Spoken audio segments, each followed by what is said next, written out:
নোংরা ছিলাম আমরা, জি নিকৃষ্ট। এই পৃথিবীতে শুভ বিবেক সম্পন্ন মানুষ তখন ছিল না।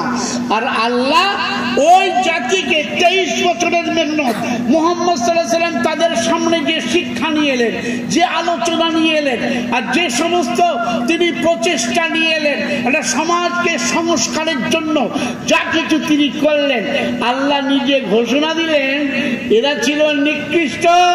আজ থেকে বললেন যে পৃথিবীতে যত উম্মত এসেছে, যত জাতি এসেছে, তার মধ্যে সর্বশ্রেষ্ঠ জাতি হলো এরাই। একবার জোরে বলবেন না সুবহানাল্লাহ ওয়া বিহামদিহি? এই খালি সুবহানাল্লাহ বলে চিৎকার করেন। নবীজি সাল্লাল্লাহু আলাইহি ওয়াসাল্লাম বুখারী শরীফের লাস্টে হাদিসে বলেছেন, আবু হুরায়রা থেকে বর্ণিত, যে আল্লাহ পছন্দ করেন এবং আল্লাহ তাআলা কিয়ামতের দিনে তোমার নেকির পাল্লা ভারী করে দেবেন, জান্নাতে চলে যাবে। তুমি বলো সুবহানাল্লাহ ওয়া বিহামদিহি। কি ভাই শুনছেন আপনারা? আবার এই কথাটা আল্লাহ নিজে বলেছেন পারা নম্বর 1 সূরা নামাল বাকারা রুকু নম্বর 4 আয়াত নম্বর 30। তাতে আল্লাহ যখন ফেরেশতাদের বললেন যে আমি মানুষ সৃষ্টি করব, তো ফেরেশতারা বলেছিল ওয়া নাহনু নুসাব্বিহু বিহামদিকা। খালি সুবহানাল্লাহ পড়ি না আমরা সুবহানাল্লাহি ওয়া বিহামদিহি পড়ি, তো আপনি আবার সৃষ্টি করে কি করবেন? তো সুবহানাল্লাহ বিহামদি বহুত বড় একটা কি তাসবিহ।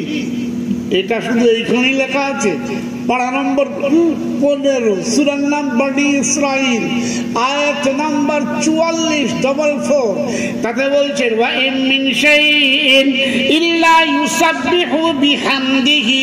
আরে সুবহানাল্লাহি ওয়া বিহামদিহি, পৃথিবীর সমস্ত সৃষ্টি এই আল্লাহর নাম নিয়ে থাকে, ওরা বলে সুবহানাল্লাহি ওয়া বিহামদিহি। বলুন না সবাই সুবহানাল্লাহি ওয়া বিহামদিহি। নবী পাক সাল্লাল্লাহু আলাইহি ওয়াসাল্লাম বলছেন যে মানুষকে আল্লাহ তাআলা সর্বোচ্চ সম্মান দান করেছেন। কোরআনের ভিতরে আল্লাহ সেই ঘোষণাই দিয়েছেন। কিন্তু এই দুনিয়াতে যত জাতি আছে, সমস্ত জাতির মধ্যে সর্বশ্রেষ্ঠ জাতি এই উম্মতে মুহাম্মাদি সাল্লাল্লাহু আলাইহি ওয়াসাল্লাম।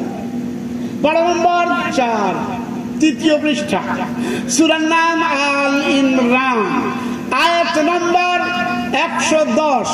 আপনারা যদি কোরআন এবং হাদিসের ভক্ত, আমার কথা শুনতে হবে না, আপনারা কোরআনের ভক্ত, কোরআন পাগল লোক, নবীজি সাল্লাল্লাহু আলাইহি ওয়াসাল্লামের প্রেমে দিওয়ানা, অর্থাৎ হুজুর সাল্লাল্লাহু আলাইহি ওয়াসাল্লামের হুকুম হচ্ছে মিলে মিলে বসো, খালি জায়গা পূরণ করে বসো। এই নবীজি সাল্লাল্লাহু আলাইহি ওয়াসাল্লামের কথাটাকে মেনে নেন, এটা ভালো হয় না কি?